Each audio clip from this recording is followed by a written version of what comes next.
Good morning, everybody. We are going to start our new unit today on radicals. We just finished up rationals, and now we're going to start with radicals. And the first thing we're going to talk about with radicals is domain. All right, we've already touched upon this before, but just want to review this topic first. All right, now remember, domain is all the possible values of x that can be. For most things, it's negative infinity to infinity. All right. With rationals, we talked about how you can't have zero in the denominator. So any value of x that makes it zero in the denominator, we can't have in the domain. Well, for radicals, all right, for normal square roots, what can we not have underneath the radical? All right. We can't have a negative, because if we have a negative, then we get an imaginary. Now, the only ones we have to worry about, though, are going to be even roots. All right, square roots, fourth roots, sixth roots, eighth roots, etc. All right, those are what can't have negatives underneath the square root. But if you have an odd root, the domain is just going to be negative infinity to infinity. Because, for example, if I had the cubed root of negative 8, what is the cube root of negative 8? What times itself 3 times gives you negative 8? Well, that's negative 2. Negative 2 times negative 2 times negative 2 is negative 8. Right? So you only have to worry about it for even roots. So if you see any radical that has an odd root, automatically the answer is going to be negative infinity to infinity. All right. So for example 1, all right. So you see that radical, odd root 3 is odd. The domain for this one is going to be negative infinity to positive infinity. Done. Don't have to do any work. All right. Now, for ones that are not an odd root, for an even root. So for number 2, we have the square root of 2x plus 7. All right. What we're going to do is step 1 here, which is to set equal to 0. What is ever underneath the radical, we're going to set equal to 0. So, 2x plus 7 equals 0. And we end up with x equaling negative 7 halves. All right. That's what makes that equal to 0. All right. Then what we're going to do is do interval testing, kind of what we did with inequalities. So we're going to make a number line. Then on that number line, you're just going to put whatever you got here, negative 7 halves. You're going to pick something to the right and left, and you want where it's positive. So I'm just going to plug in, let's say 0. All right. When I plug in 0, because 0 is to the right of this, I get a positive number. Negative 7 over 2 is like negative 3.5. If I plug in negative 5, I would get a negative. So I want where it is positive. So I want this interval right here, and that's going to give me negative 7 halves all the way to infinity. Now we know infinities always have parentheses. What's going to happen with this? This is going to be a bracket or a parentheses. Is it okay for the inside to be 0? Yes, it is. So that gets brackets. All right, so that one gets a bracket. So it's negative 7 halves to infinity. All right, 3. All right, why don't you guys take a second and try to figure out what number 3 is. First set equal to 0. You might have 2 numbers here. Do some interval testing and see what happens. All right, let's see how you did. So this factors to x plus 7 and x minus 6. So 7 and 6, where it makes this equal, negative 7 and positive 6, where it makes this equal to 0. All right, so now we're going to do interval testing. If I plug in negative 10, let's say, negative 10 plus 7, I always like to plug into the factored form because then you just have to worry just a little bit easier if it's positive or negative that way, instead of squaring a bunch of numbers, subtracting. So negative 10 plus 7 to give me a negative there. Negative 10 minus 6 gives me a negative there. Negative times a negative is a positive. If I plug in 0, I would get a negative. A positive times a negative is a negative. If I plug in 10, I would get a positive times a positive, which is a positive. So I have this interval here, and that interval there that is greater than 0. Now, remember, this is a square root. If 4th root, 6th root, all of them would be the same. It's not odd, so we have to do this. If it was odd, it'd be negative infinity to infinity. So we have negative infinity to negative 7, union 6 to infinity, parentheses by the infinities. Remember, you're allowed to be equal to 0, so we put brackets. All right, and that's how you do domain. All right, so now we're going to simplify radicals. Some of this should be review. Some of this might be a little bit new to some of you. All right, so for the first one, square root of 25, starting off real tough right here. Obviously, the square root of 25 is just 5. Now, one thing I wanted to mention, some of you are probably like, well, isn't it plus or minus 5? Well, we're not solving an equation here. It's not x squared equals 25. If it was x squared equals 25, when you state the square root of both sides in an equation, then you would have to put a plus or minus. We're just simplifying something. We're just doing the principal root of it. So the square root of 25 is just 5. We don't write plus or minus 5. It's just 5. All right. Now, we have a negative number inside this root, but that's okay. It's a odd root. What's the cube root of negative 27? All right, well, that's negative 3, because negative 3 times negative 3 times negative 3 is 27. I would recommend, we worked on square roots before with difference of squares. You should know that up to minimally 15, all the squares up to 15. The cubes, you should know what 2 cubed is. 3 cubed is 27. 4 cubed, 64. 5 cubed, 125. All right. You should know what 6 cubed is up to 7 cubed probably. All right. Same thing with like your 4 squared, 4 cubed, 4 to the 4th. 5 probably up to like 5 cubed is 125, 5 to the 4th. You might see a long way. And knowing those is just going to be very helpful. All right. Our powers of 2. All right. Obviously, the 6th root of 64 here. Hopefully, you know that 2 to the 6 is 64. All right. Now, we're not sure about that. Now, you guys should. And if you don't know the powers of 2, like 2 squared is 4, 2 cubed is 8, 2 to the 4th is 16, 2 to the 5th is 32, 2 to the 6th is 64, 2 to the 7th is 128. All right, just to show you that what happens if, this is 8 times 8, right? That's 4 times 2, 4 times 2, just to show you how it works out.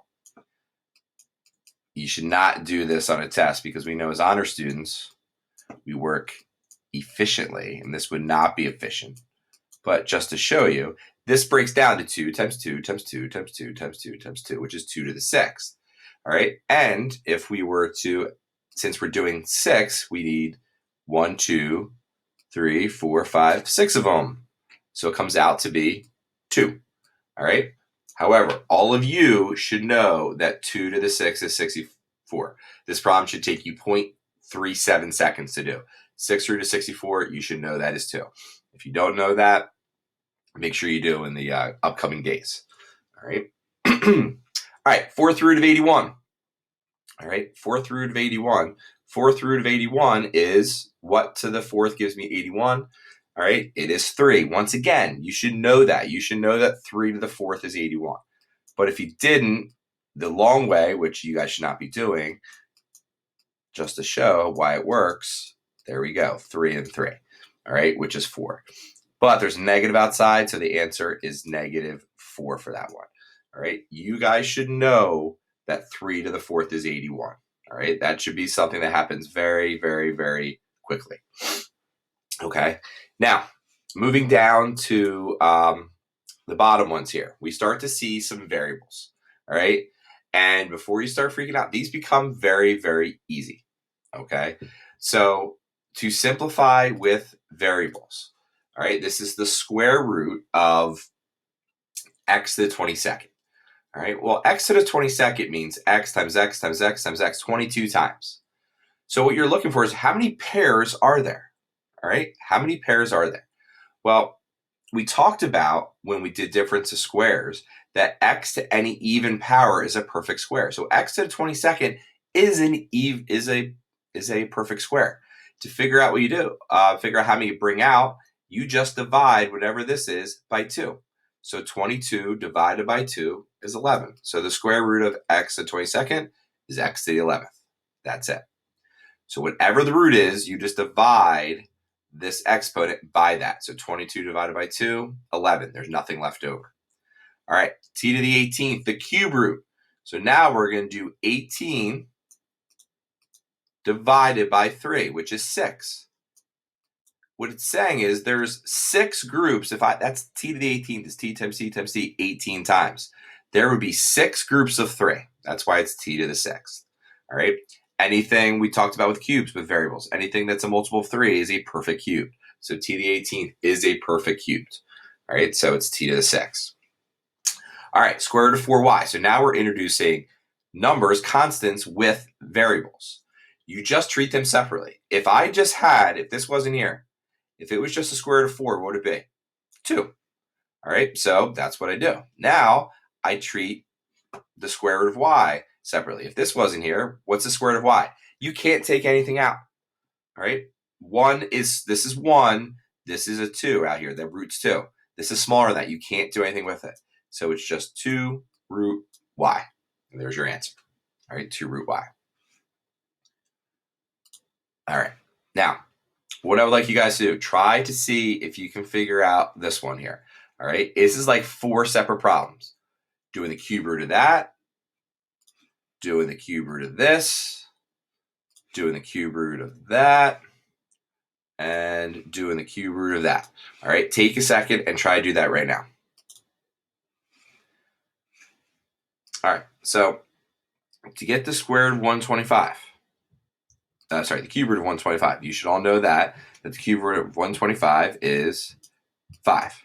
All right, to do w to the 15th, it's 15 divided by 3, which is 5, so it's w to the 5th. To do y to the 6th, you just do y6 divided by 3, which is 2, so that's y squared. And then finally you do 12 divided by 3, which is 4, so it's z to the 4th. So the answer to this one is 5 w to the 5th, y squared, z to the 4th.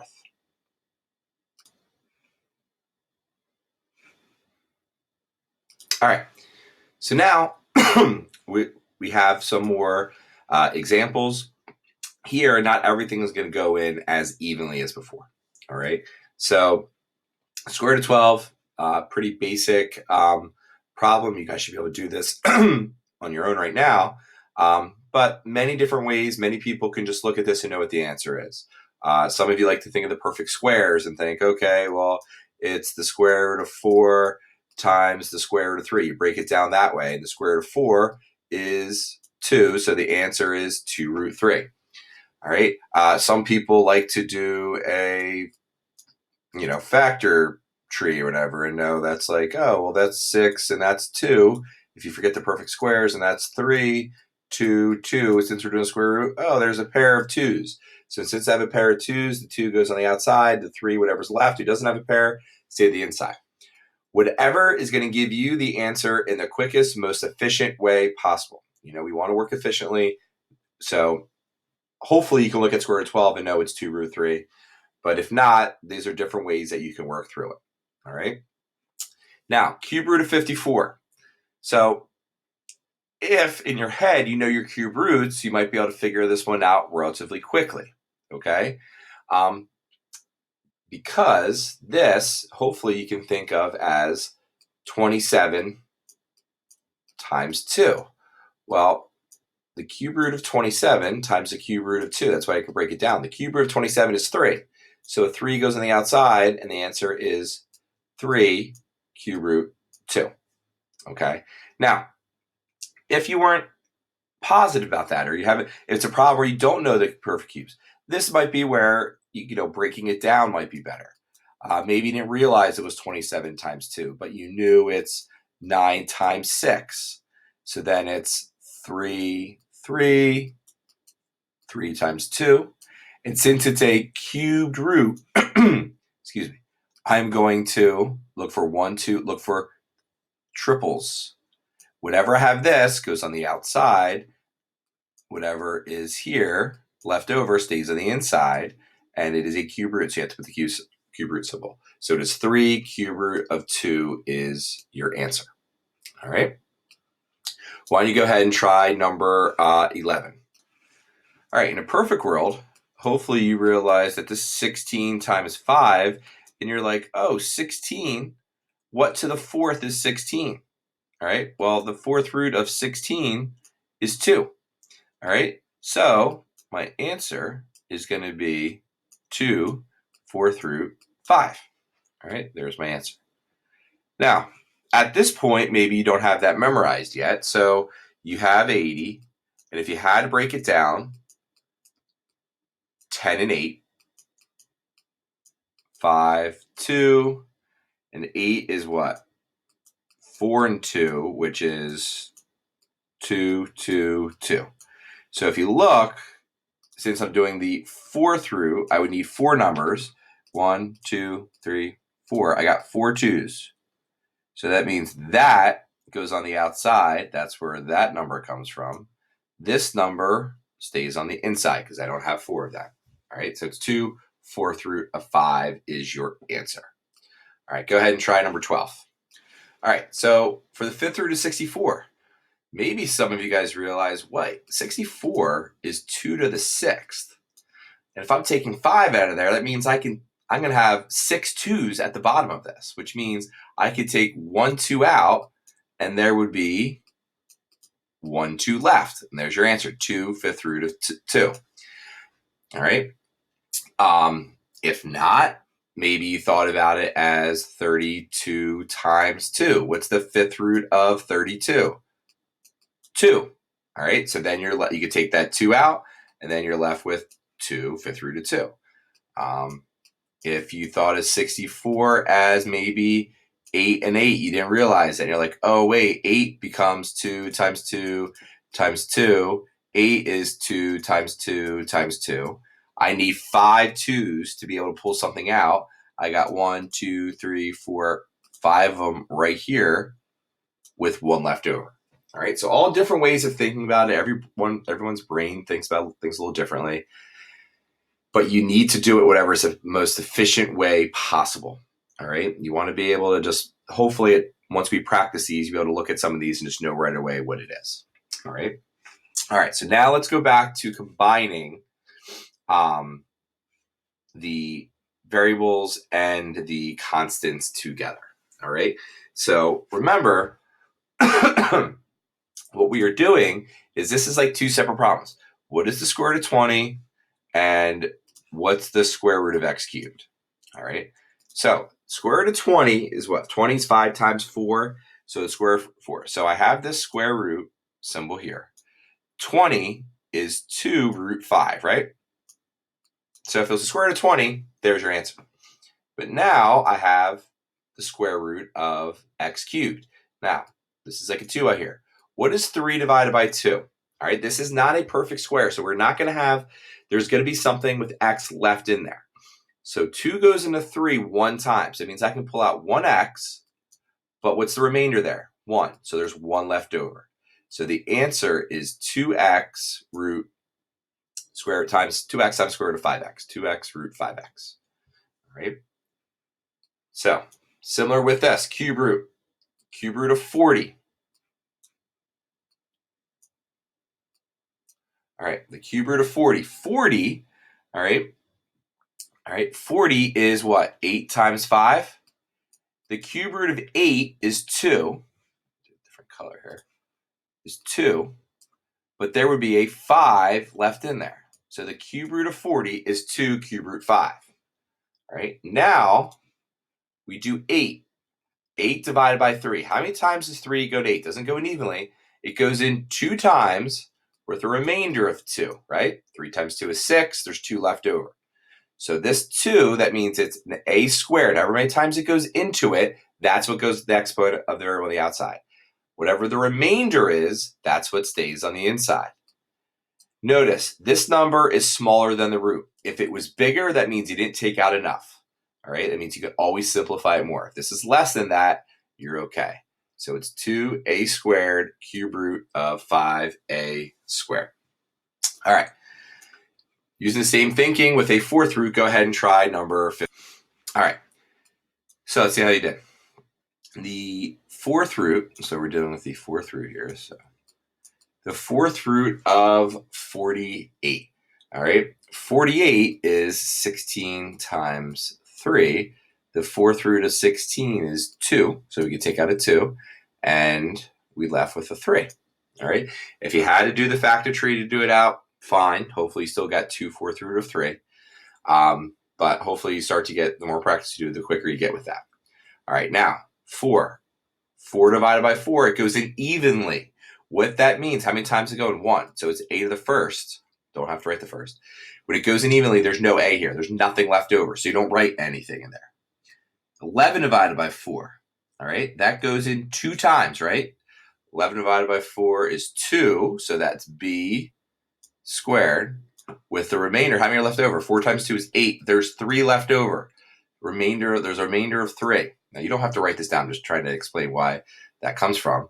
So it's b cubed. All right. So the answer is 2ab squared, fourth root of 3b cubed. All right. All right. Last two, and we have a fractions. Okay. Now, we'll get into rationalizing a little bit later.